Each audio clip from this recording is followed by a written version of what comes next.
Alléluia. Nous sommes heureux d'être dans le mois de septembre. Amen. Et je vais dire bonne arrivée à quelqu'un dans le mois de septembre. Amen, amen. Est-ce que quelqu'un est heureux? Je ne sais pas, mais je suis heureux.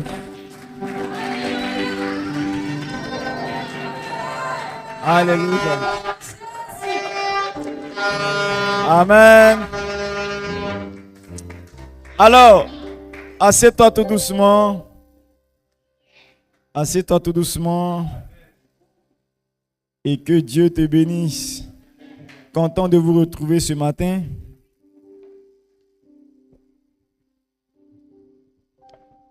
Content de te retrouver. J'espère que ton voisin est content de te voir aussi. Demande à ton voisin, es-tu heureux de me voir? Il faut le demander parce qu'on ne sait jamais, il y a des voisins qui sont bizarres. Hein, et quand tu viens à l'église, il faut parler à ton voisin. Il faut avoir l'habitude de parler à ton voisin. Ah, on a un témoignage, d'accord. Il faut avoir l'habitude de parler à ton voisin, amen.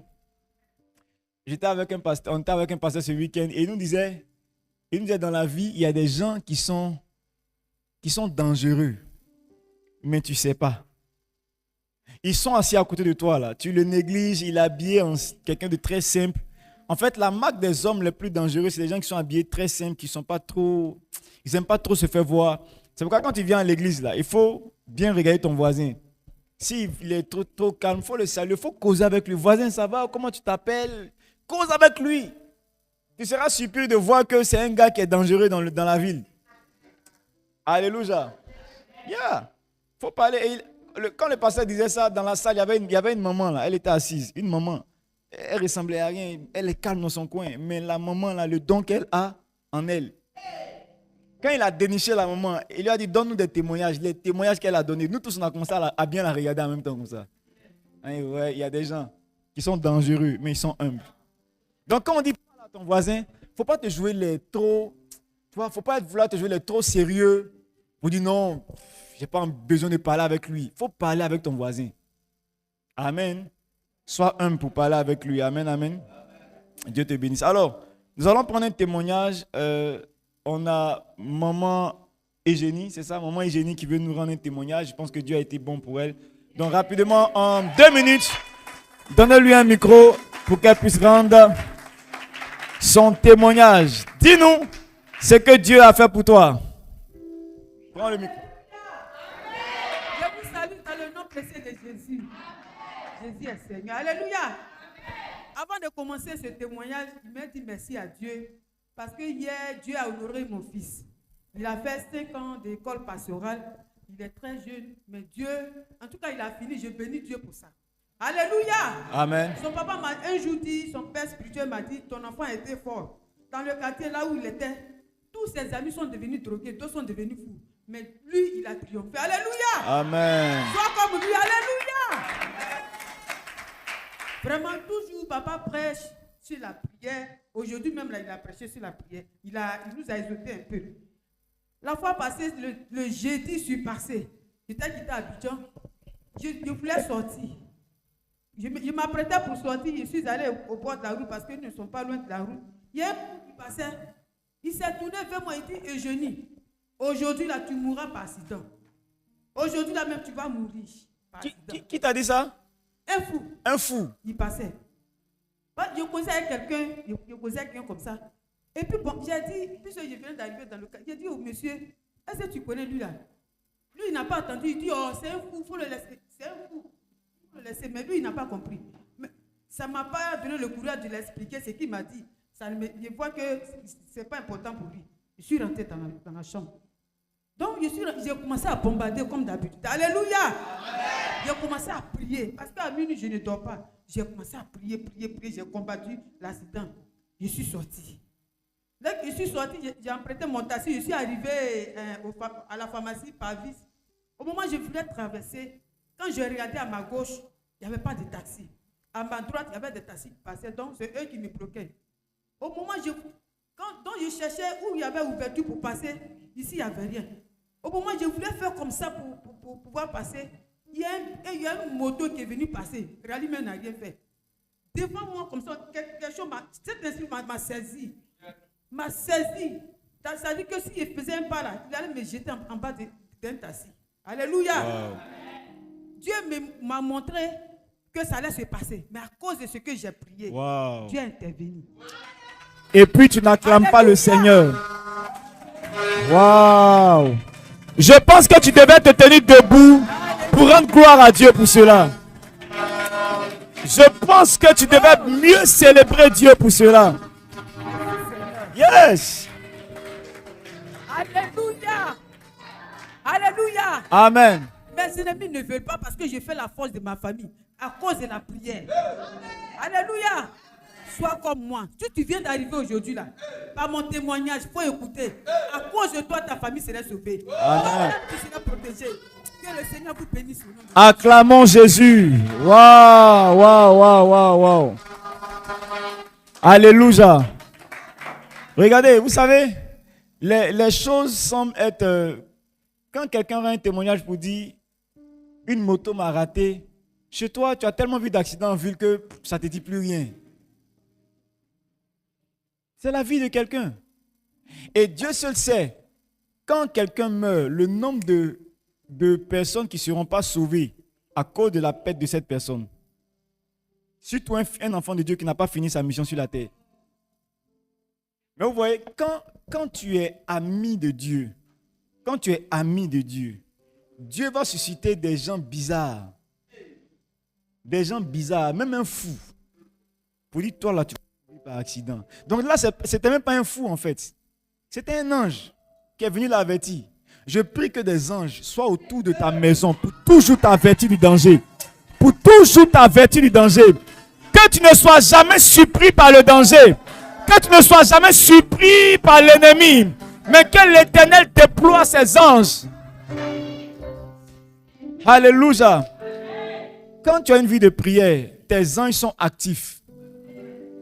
En fait, il y a des anges autour de toi. Mais c'est ta prière qui les rend actifs. Si tu n'as pas une vie de prière consistante, tes anges sont là et puis ils ne peuvent rien te dire. Ma prière, c'est que par ta vie de prière, tu rendes tes anges actifs. Au nom de Jésus-Christ. Amen. Dieu te bénisse, maman et génie. Tu n'as pas fini ta mission, c'est maintenant que ça commence. Ton fils est sorti pasteur. Donc c'est maintenant que ça tout commence. Amen. Il va t'honorer. Tu n'as pas fini de manger l'argent du pasteur. Tu vas manger l'argent du pasteur. Oui, parce que le pasteur a bouffé ton argent. Donc il faut que tu récoltes les fruits de tes efforts. C'est maintenant que ça commence. Donc il faut bénir le Seigneur. Dieu est fidèle. Amen, amen. Que Dieu vous bénisse. Alors, ce matin, allons rapidement dans notre Bible, Apocalypse 2, verset 4. Apocalypse 2, verset 4.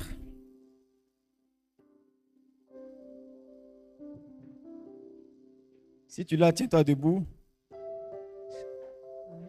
Amen. Je lis la parole. Mais ce que j'ai contre toi, c'est que tu as abandonné ton premier amour. Oui. Souviens-toi donc d'où tu es tombé, réponds-toi et pratique tes premières œuvres. Sinon, je viendrai à toi et j'ôterai ton chandelier de sa place, à moins que tu te repentes. Amen. Amen. Il dit, ce que j'ai contre toi, c'est que tu as abandonné. Quelqu'un dit avec moi, abandonné. Abandonner ton premier amour. Il dit donc, souviens-toi de là d'où tu es tombé et repens-toi. C'est-à-dire, reviens. Reviens. Souviens-toi de là où tu es tombé, mais le verset 5. Et repens-toi. C'est-à-dire, reviens et pratique tes premières œuvres. Reprends comme tu faisais avant. L'amour que tu avais pour moi, garde cet amour-là. Alléluia. 2 Timothée 4, verset 10. 2 Timothée 4, verset 10.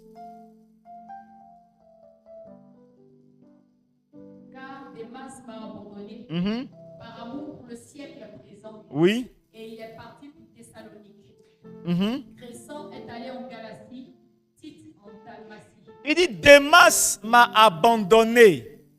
Alléluia. C'est l'apôtre Paul qui parle. Il parle à son fils Timothée. Il dit, Démas m'a fait quoi? M'a abandonné par amour pour le siècle présent. Alléluia. Que Dieu bénisse sa parole. Tu peux prendre place. Ce matin, nous parlons des obstacles d'une vie abondante en Christ. L'un des obstacles d'une vie abondante en Christ, c'est ce point que nous voyons aujourd'hui, c'est la rétrogradation. Regardez, Dieu est un Dieu d'abondance. Dieu veut que tu vives dans l'abondance. On l'a vu les mois précédents. Comment Dieu veut que nous puissions vivre dans l'abondance? Quels sont ses plans d'abondance pour nous? Mais s'il y a une chose qui empêche Dieu de nous faire vivre dans l'abondance, c'est ce qu'on appelle les obstacles. Et le point que nous voyons, c'est la rétrogradation. Alléluia. Dieu est tout puissant, mais il y a certaines choses qu'il ne peut pas faire sans notre consentement. Il a sa part de responsabilité, nous avons aussi notre part de responsabilité. Amen. Dieu a le plan. Il agit dans son plan. Toi également, tu dois réagir au plan. Donc si tu ne réagis pas comme il se doit, les plans de Dieu ne peuvent pas s'accomplir. Et l'une des choses qui empêche les enfants de Dieu, les chrétiens, d'accomplir de grandes choses pour leur Père, pour le compte du royaume des cieux, c'est la rétrogradation.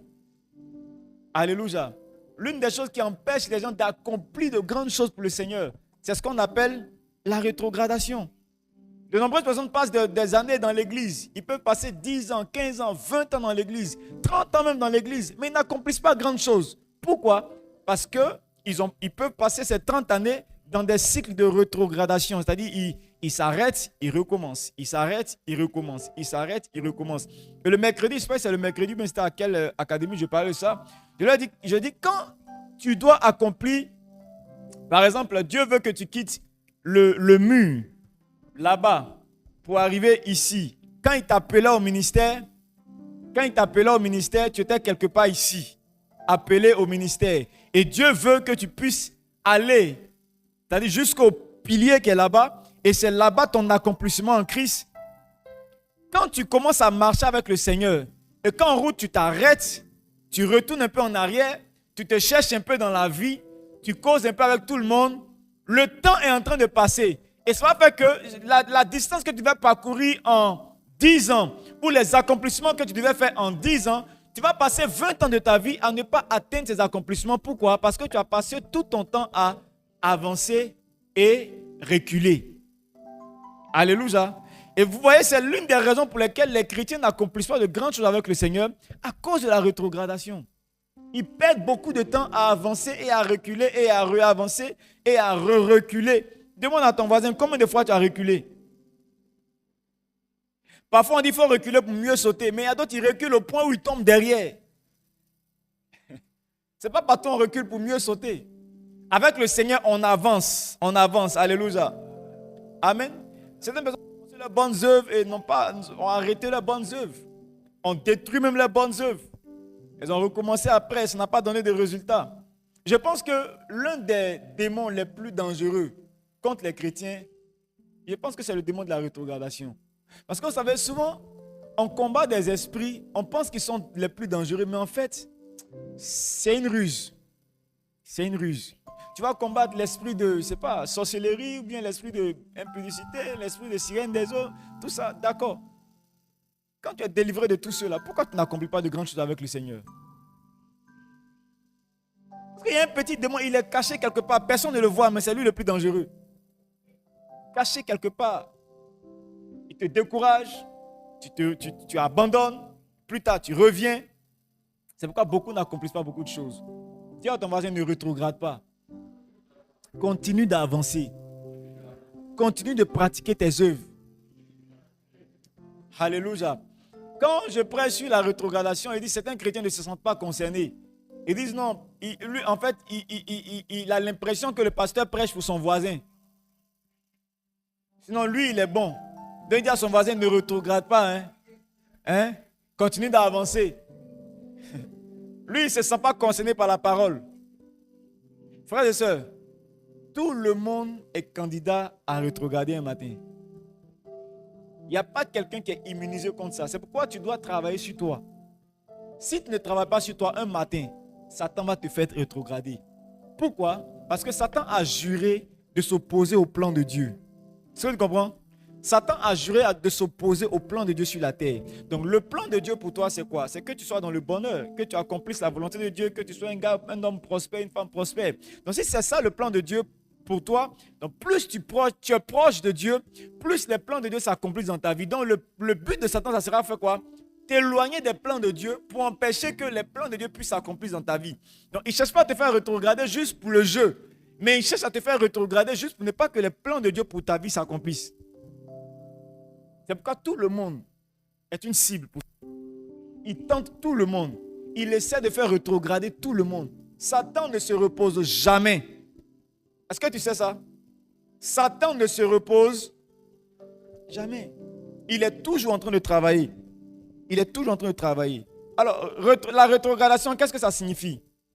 Rétrograder, c'est revenir en arrière. C'est revenir vers ce qu'on avait abandonné, ce qu'on avait rejeté.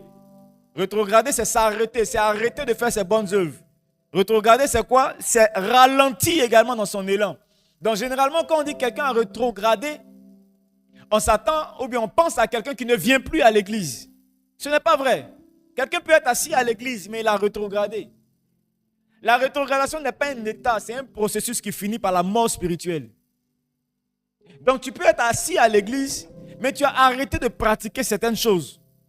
Le fait d'avoir arrêté de pratiquer certaines choses, c'est une forme de rétrogradation. Ça a commencé comme ça. Quand on déclare quelqu'un mort, c'est-à-dire une mort clinique, c'est-à-dire tous ses organes sont arrêtés. Mais la mort n'a pas commencé le jour où il n'a plus respiré. La mort commence quand un organe est mort en toi. Quand on dit à quelqu'un ton foie ne fonctionne plus, il a commencé à mourir. Après on dit c'est le rein qui ne fonctionne plus, il a commencé à mourir. Après on dit tu ne respires plus bien. Et puis ainsi de suite. La mort comprend les organes jusqu'à ce qu'on déclare une mort clinique. C'est fini, tout son corps est mort. Et l'esprit sort. Donc la rétrogradation c'est pareil. Quand tu arrêtes de pratiquer ce que tu faisais de bon avant, la rétrogradation a commencé. Demande à ton voisin le plus proche. Qu'est-ce que tu as arrêté de faire? Que tu faisais dans la maison du Seigneur? Ou bien que tu faisais pour Dieu? Qu'est-ce que tu as arrêté de faire? Qu'est-ce que tu as arrêté de faire? Il dit quoi? Il a arrêté quoi? Son zèle a diminué. Avant, il louait bien, maintenant, il ne loue plus bien.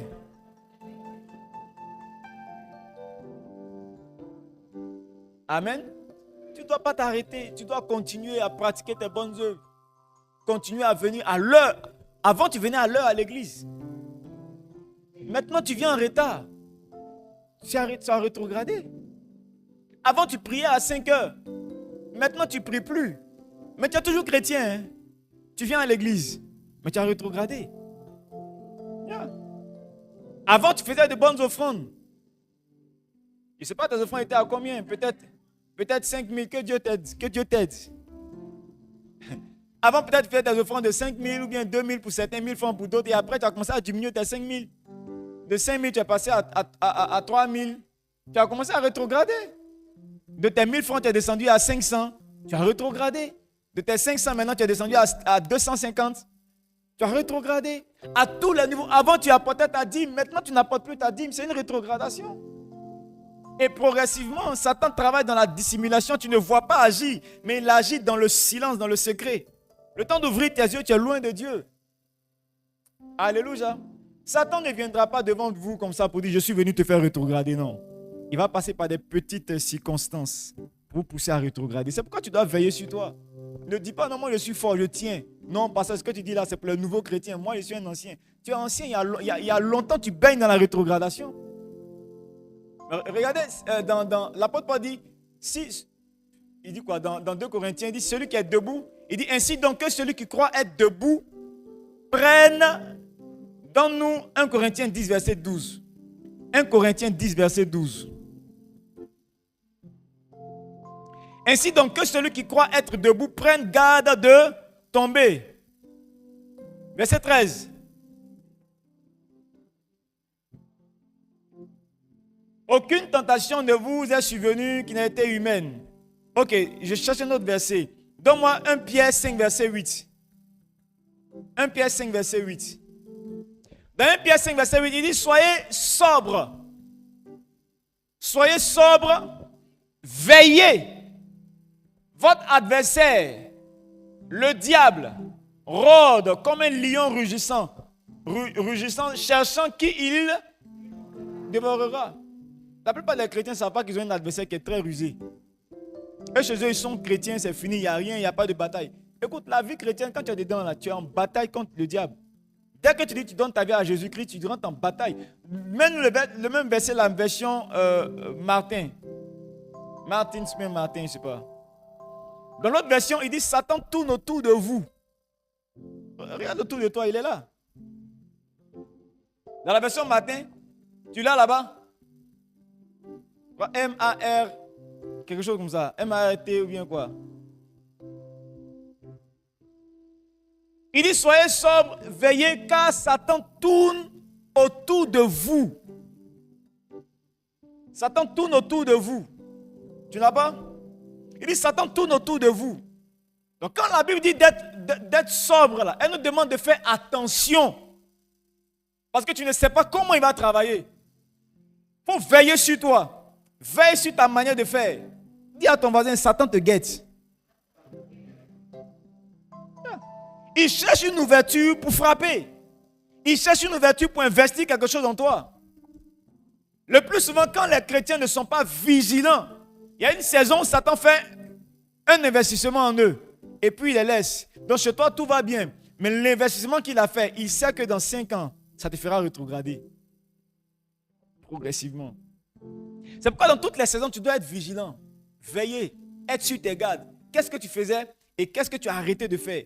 Quand le Seigneur m'a interpellé là-dessus, je me suis rendu compte que moi-même, il y a certaines choses que j'avais arrêté de faire. Personne n'est à l'abri. Personne n'est à l'abri. Et c'est pourquoi il dit veillez. Veillez. Dis à ton voisin, sois sur tes gardes. Sinon, le temps d'ouvrir tes yeux, tu ne seras plus dans cette église. Je connais des gens qui ont dit, moi et ABMC, c'est pour la vie. Je connais des gens qui ont dit, moi et Dieu, c'est pour la vie. Aujourd'hui, ils sont très loin de Dieu. C'est-à-dire, avant même de parler de l'église, s'ils sont loin de Dieu, c'est que l'église n'existe même plus pour eux. Parce que c'est pourquoi tu dois être sur tes gardes. Amen. Tu dois être conscient que Satan tourne autour de toi. Satan cherche à te faire rétrograder chaque fois, chaque jour de ta vie. Tu dois être conscient de cela. Dans tout ce qui se passe autour de toi, tu dois être conscient de cela. Amen, amen. Lorsque tu commences à sentir un désir, tu dois faire attention à tes désirs. À chaque fois que tu as un désir fort, il y a un esprit qui s'est approché de toi. Vous allez voir qu'il y a certains moments où il y a un désir de prière qui vient en vous. Dans certaines circonstances, vous sentez l'envie de prier. Souvent, c'est quand la vie devient un peu difficile. Hein? Les chrétiens bizarres là. Quand la vie devient un peu difficile, il y a un sentiment, vous avez envie de prier. C'est-à-dire quand Dieu commence à avoir pitié de vous, il sent que vous êtes trop en danger, son esprit s'approche de vous. L'envie de prier vient. À chaque fois qu'un désir naît dans ton cœur, c'est qu'un esprit s'est approché de toi. Donc quand tu sens par exemple, tu sens le désir d'avoir beaucoup d'argent. Tu as envie d'avoir beaucoup d'argent. Il y a maman qui s'est approchée de toi. Yeah. Quand tu sens le désir de te marier forcément, tu sens une pression, je veux me marier, il faut que je me marie. Il y a un esprit qui s'est approché de toi. Maintenant, savoir si l'esprit là, il vient de Dieu ou il vient du diable. Parce que l'esprit qui s'approche de toi va te pousser à faire quelque chose. Si tu n'es pas vigilant pour faire attention à quel type d'esprit qui est en train de me pousser à avoir ce désir, Satan va faire un investissement en toi. Le désir d'avoir l'argent vient sur toi. Tu es là dans cette saison où je n'ai pas l'argent, c'est pas normal. L'argent. Bon, il faut que je cherche l'argent. Et cette pression d'avoir l'argent va te pousser à faire un choix. Le choix va t'éloigner de Dieu. Au début, tu dis non, il y a juste fait le choix, mais je suis chrétien, je vais à l'église. Le temps de te rendre compte, le choix que tu as opéré va commencer à t'éloigner de Dieu progressivement. À chaque fois que tu as un désir, tu dois veiller, redoubler d'efforts, veiller sur toi. Attention, quel est le désir qui est dans mon cœur actuellement? Pourquoi ce désir est là? Satan rôde autour de toi. Tu as quel désir actuellement?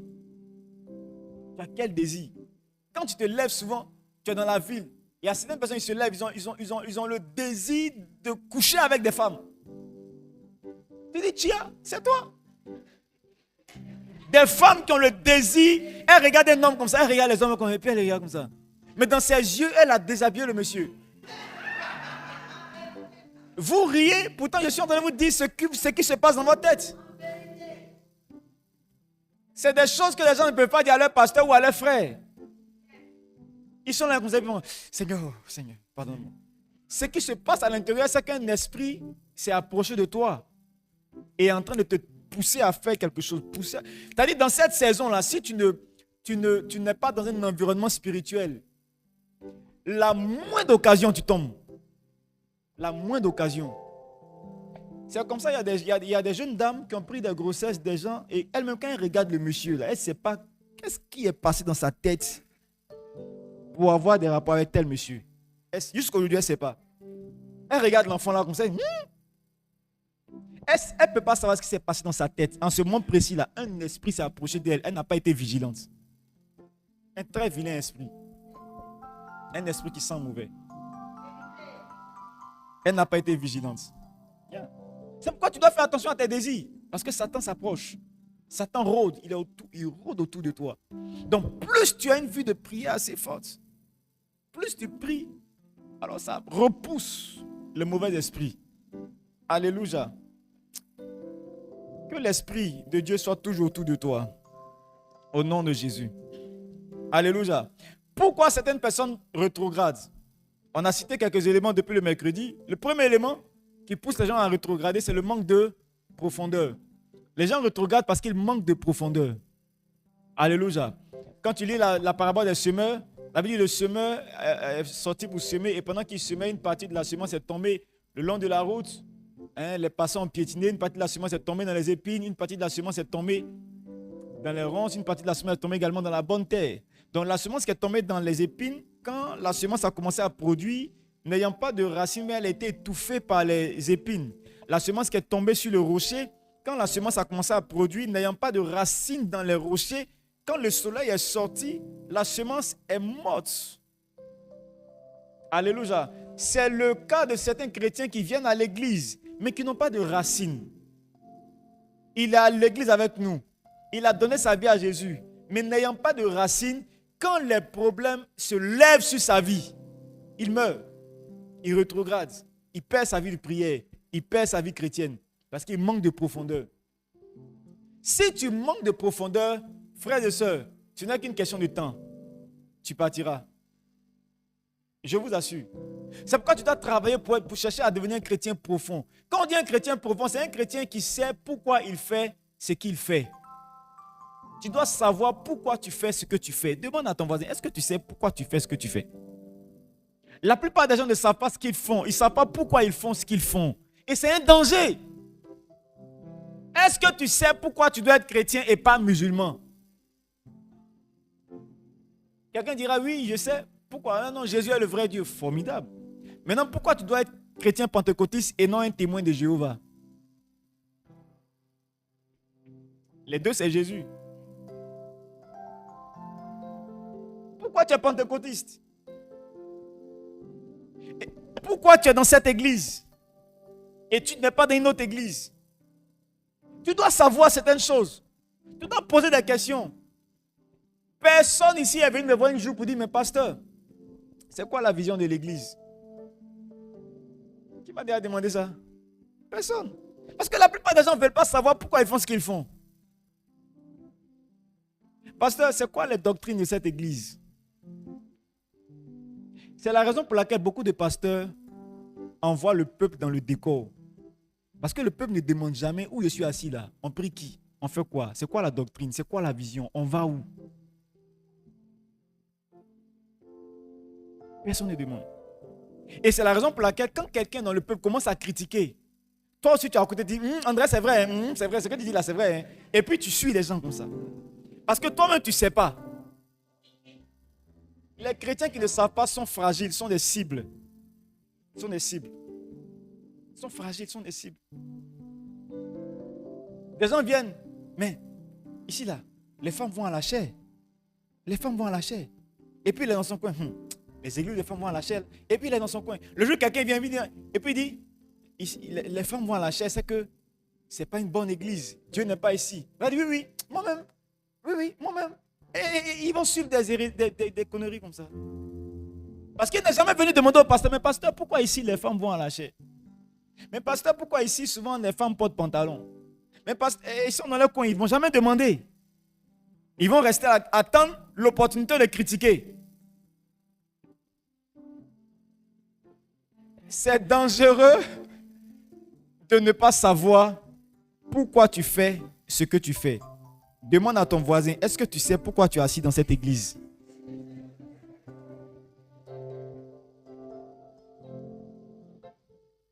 Quand tu sais pourquoi tu es à l'église, même ton père, ta mère, tes frères ne peuvent pas t'empêcher d'aller. Ceux qui dorment dimanche, non, je voulais venir, mais bon, il y a eu un empêchement, c'est pas, je ne suis pas venu. Il ne sait pas pourquoi il doit être là. C'est pourquoi il n'a pas priorisé ça. Il n'a pas priorisé. D'autres ne savent pas pourquoi ils doivent être là. Ils disent non, le pasteur est trop jeune, non, moi, il ne va pas là-bas. Parce qu'il ne sait pas pourquoi il doit être là. Il regarde aux choses apparentes. Alléluia. Manque de profondeur. Manque de profondeur. Tu dois savoir pourquoi tu fais même des offrandes à l'église. Pourquoi tu apportes ta dîme? Pourquoi tu fais des offrandes? Pourquoi tu apportes ta dîme? Pourquoi on fait les actions de grâce? Pourquoi on loue? Pourquoi on adore? Pourquoi on fait ceci? Pourquoi?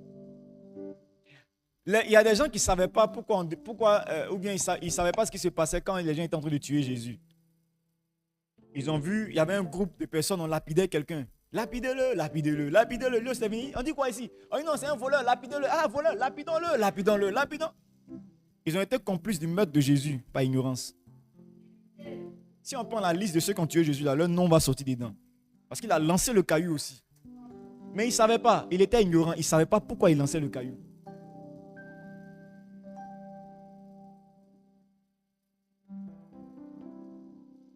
Le peuple d'Israël est sorti d'Égypte. À un certain moment, Moïse a confié l'église à Aaron. Il est monté sur la montagne. Le temps que Moïse revienne, le peuple était en train d'adorer un autre Dieu. Parce que le peuple d'Israël ne connaissait pas leur Dieu. Ils ne le connaissaient pas. C'est Moïse qui connaissait Dieu. Et puis Moïse dit, Dieu a dit. Dieu a dit. Donc, eux-mêmes là, quand ils disent, Moïse, il faut aller parler à ton Dieu là. Et puis il va nous dire, tu viens nous dire ce qu'il va te dire.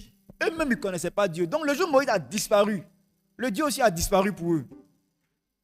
Ils ont commencé à adorer le veau d'or sans état d'âme. Parce qu'ils ne savaient pas quel est le Dieu qu'ils servaient.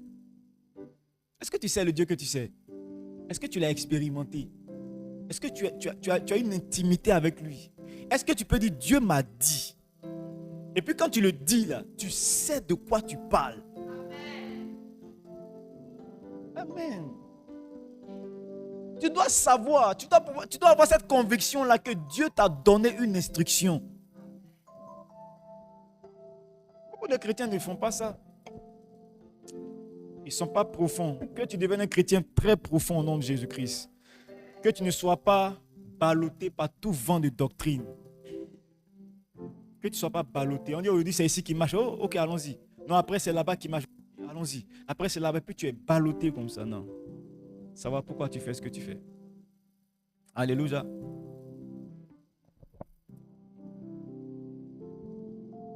On a cité, ils sont quoi? Ils manquent de profondeur, n'est-ce pas? Ils manquent de profondeur. Demande à ton voisin s'il est profond.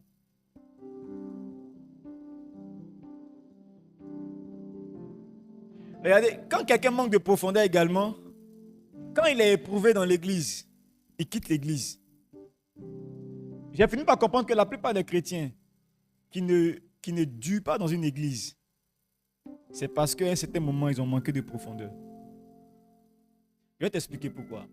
Quand tu as trouvé Dieu quelque part, quand tu es quelque part et que tu es convaincu que Dieu est là, quel que soit ce que les hommes peuvent te faire, assieds-toi. Tu n'es pas venu à cause des hommes. Tu es venu à cause de Dieu. Si tu regardes le comportement des hommes pour changer d'église, tu ne vas jamais grandir spirituellement. Beaucoup quittent les églises parce qu'ils ne savent pas pourquoi ils sont là. Pourquoi ils sont exposés à une telle parole. Pourquoi ils sont exposés à de tels enseignements. Les gens ne regardent pas au fond, ils regardent à la forme pour dire non, ici là on m'a mal accueilli donc je ne viens plus. Est-ce que tu es venu pour qu'on t'accueille bien ou tu es venu pour que Dieu change ta vie? Non, il m'a mal parlé. Tu es venu pour qu'on te parle bien ou tu es venu pour que Dieu puisse changer ta vie. Les chrétiens superficiels ne durent pas à l'église. C'est pourquoi ma prière, c'est que tu puisses chercher à devenir un chrétien profond. Il faut savoir pourquoi je suis dans une église où on enseigne beaucoup. Et puis on ne fait pas beaucoup de faya, boum, boum. Pourquoi on fait ça juste un peu? Ce soir, on a un culte de miracle. Dis-moi amen. Si tu n'es pas venu, tu vas rater quelque chose. On commence à 15h ce soir. 15h00. On va prier pour les déblocages. Je crois au ministère prophétique. J'ai un ministère prophétique très puissant, très aigu. Mais Dieu nous a donné la sagesse pour enseigner son peuple. C'est pourquoi on passe beaucoup de temps dans l'enseignement, parce que c'est l'enseignement qui bâtit un peuple. Il a dit, allez faire de toutes les nations des disciples, enseignez-leur à observer. Il n'a pas dit prophétiser sur eux. Prophétiser là, ça ne bâtit pas quelqu'un. C'est juste un soulagement. Ça vient te soulager pour un peu. Mais ça ne te bâtit pas. Quand on a ressuscité un mort, là, ça ne fait pas de lui quelqu'un d'assis spirituellement. Quand on t'a guéri de la maladie, ça ne fait pas de toi quelqu'un d'assis spirituellement. Ce que Dieu cherche plus que tout, c'est que tu puisses aller au ciel. Donc même si tu veux partir avec maladie, ce n'est pas ça qui est un problème pour lui. Parce que la maladie est dans ton corps. Ce n'est pas dans ton esprit. Si ton esprit est en bonne santé, c'est l'essentiel pour Dieu. Mais ce soir, on va prier. Je prie que tu sois là. On va prier pour les déblocages, guérisons, toutes sortes de limites. On va prier, demander la grâce de Dieu. Amen. Donc quand tu vas, tu reviens tout à l'heure à 15h. Donc tu dois savoir pourquoi tu es dans cette église. Afin de ne pas glisser. Le jour où une soeur va mal te regarder, un frère va mal te regarder. Le jour où quelqu'un ne va pas t'appeler. Le jour où tu seras malade et personne ne va t'appeler. Ne sois pas triste. Ne sois pas triste. Parfois Dieu permet certaines circonstances pour te guérir. Si tu es trop quelqu'un qui vit sur l'attention des gens, quand on ne prête pas attention à toi, tu n'es pas à l'aise.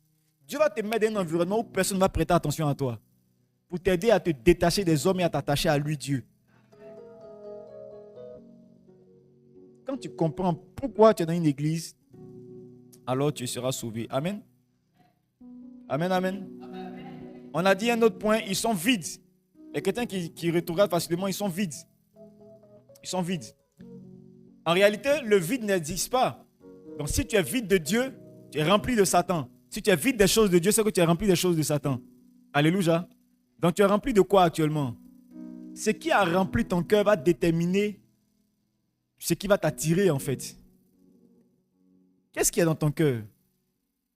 Les bérets, les critiques, les réseaux sociaux, WhatsApp, et puis quoi encore? TikTok. Si c'est les choses comme ça qui ont rempli ton cœur, tu vas finir par les rejoindre. Tu dois remplir ton cœur des paroles de Dieu. Tu dois remplir ton cœur des choses de Dieu, des musiques chrétiennes, de la Bible. Quand tu es plein de la parole de Dieu, quand Satan t'attaque, tu as de quoi te défendre. La parole est une épée. Amen. Est-ce que tu sais ça? La parole de Dieu est une épée qui te permet de te défendre spirituellement.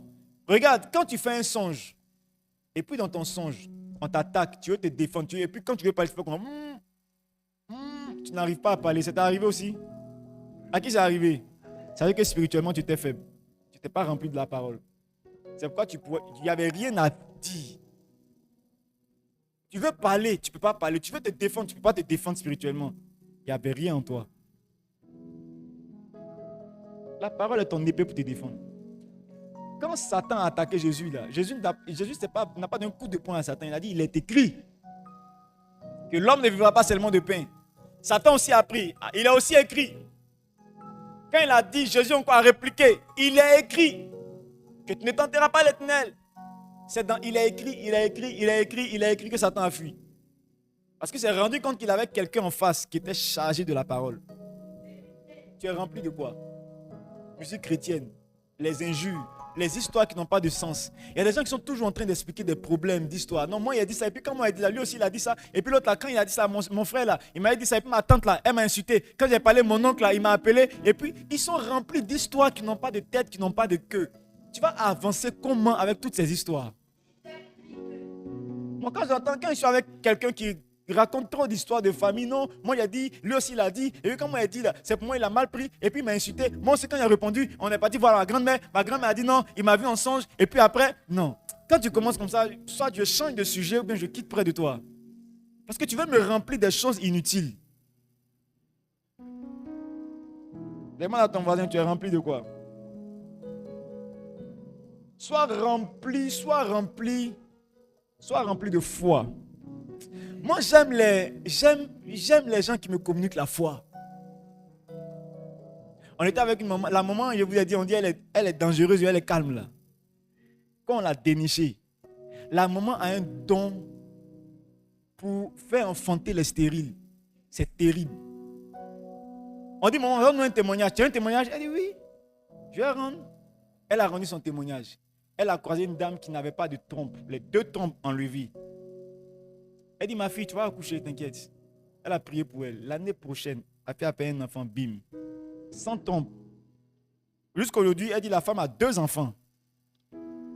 3 enfants. Non, ça c'est une autre. La dame qui n'avait pas de trompe, elle a prié pour la dame. La dame a 2 enfants aujourd'hui, c'est-à-dire un enfant pour chaque trompe.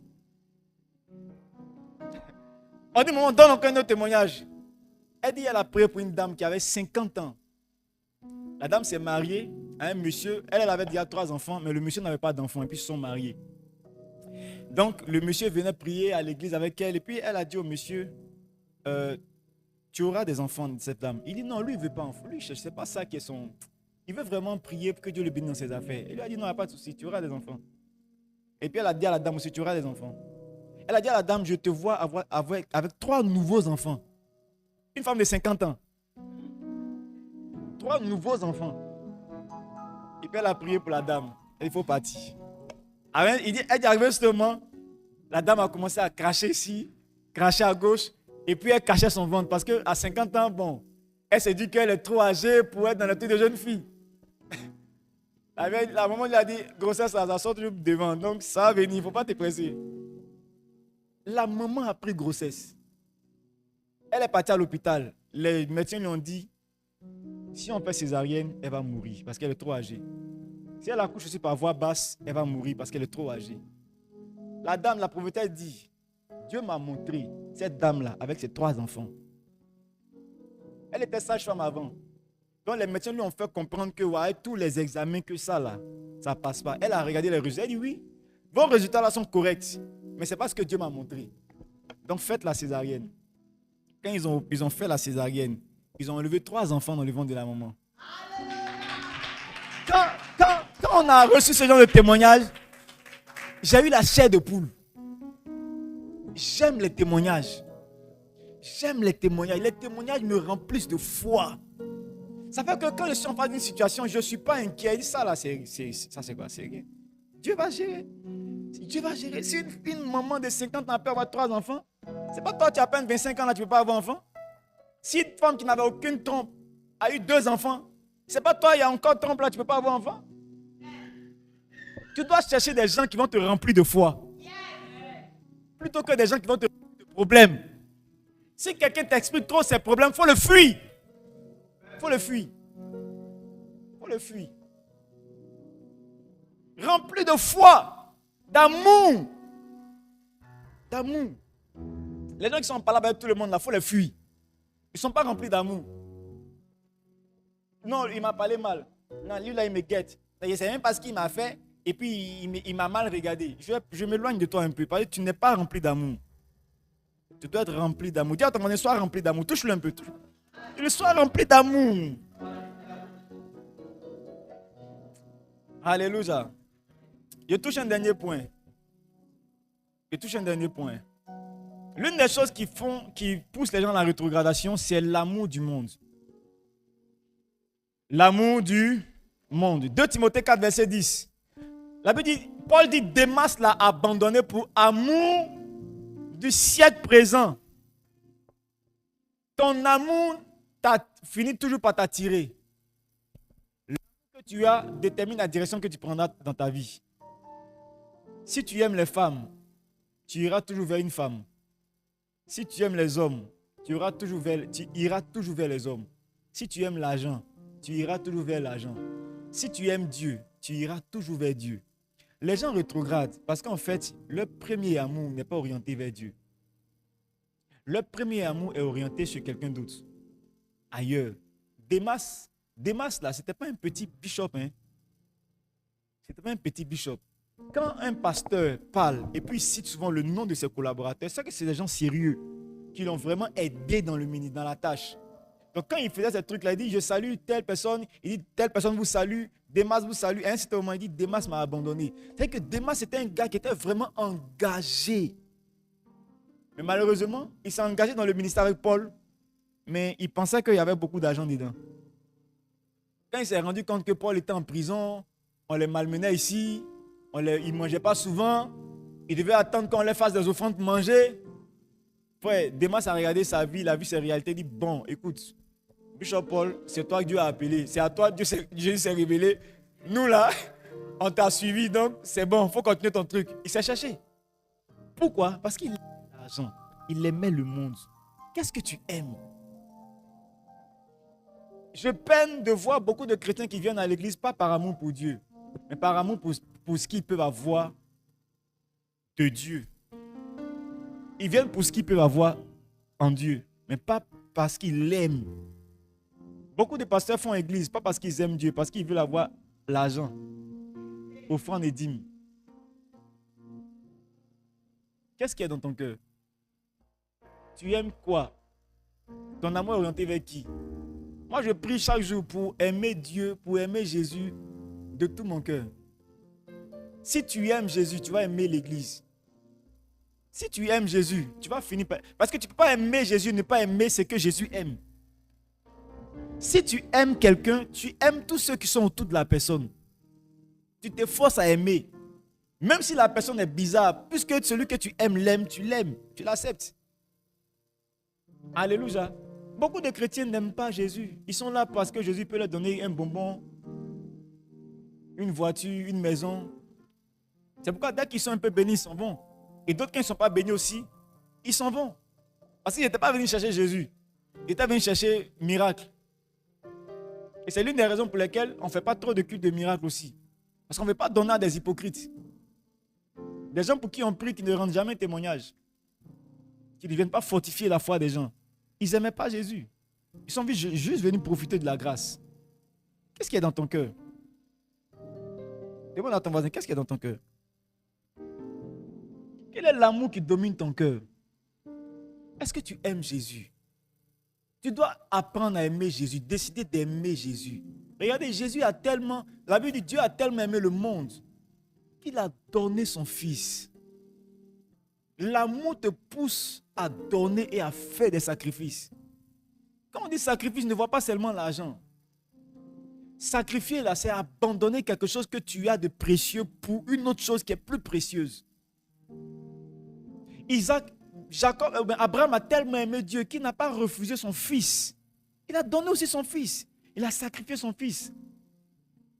Qu'est-ce que tu peux sacrifier? Est-ce que tu aimes Dieu au point de lui sacrifier une relation qui ne plaît pas au Seigneur? Ton amour pour Dieu se voit dans ton sacrifice. Comment tu abandonnes des choses pour Dieu? Ton amour pour Dieu se voit dans ta manière de faire, ta manière de marcher. Dieu dit ça là, j'aime pas. Tu sais que si tu laisses, ça ne t'arrange pas. Mais comme tu aimes Dieu, tu fais cette concession là pour lui. C'est là on voit si tu aimes Dieu. Est-ce que tu aimes Dieu véritablement? Demande à ton voisin, est-ce qu'il aime Dieu? Est-ce qu'il aime Dieu? Ou bien tu profites de Dieu? Ce matin, je vais t'encourager, je vais attirer ton attention sur ce fait-là. Il ne faudrait pas que tu sois séduit par toi-même. Il faut que tu puisses rentrer dans ton cœur et te demander, est-ce que tu es là parce que tu aimes? Tu l'aimes ou bien tu aimes autre chose? Si tu n'aimes pas Jésus, tu vas finir par rétrograder un matin. Tu vas finir par abandonner Jésus. Parce que la marche avec Jésus ne sera pas toujours facile. Demandez à nos mamans qui ont 20 ans, 30 ans de mariage. elles vont vous montrer les marques de leur amour pour leur mari. Il y a beaucoup de cicatrices, beaucoup de plaies, beaucoup de déceptions qu'elles ont endurées. C'est sur le cœur. Quand tu demandes une maman, c'est comme le mariage, elle va te dire, ma fille, le qu'elle te dit là, c'est le nombre de coups qu'elle a pris pour son mari. Tu as pris quel coup pour Jésus? Tu as subi quoi pour Jésus? Tu as perdu quoi pour Jésus? Où sont les marques de ton amour pour Jésus? Où sont les marques de ton amour pour Jésus? Tu as abandonné quoi pour Jésus? Si tu ne l'aimes pas en premier, tu finiras par le laisser.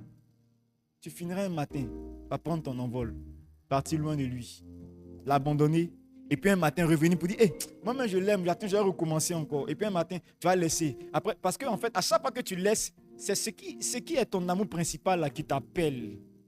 Tu retournes un peu. Et quand tu te rends compte que ça te satisfait pas, ça ne rassasie pas ton cœur, tu reviens te désaltérer un peu auprès de Jésus, mais tu ne l'aimes pas. Tu viens chercher un peu de paix. Quand tu as un peu de paix, ce que tu aimes là, ça t'appelle encore. Je prie que l'amour de Dieu en toi grandisse.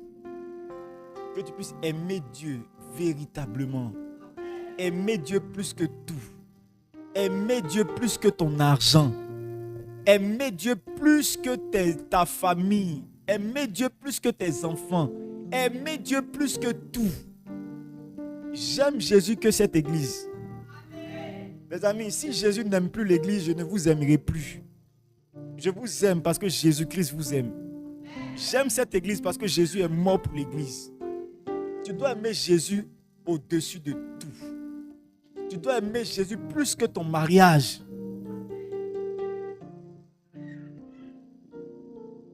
Prions. Je vais m'arrêter là. Prions.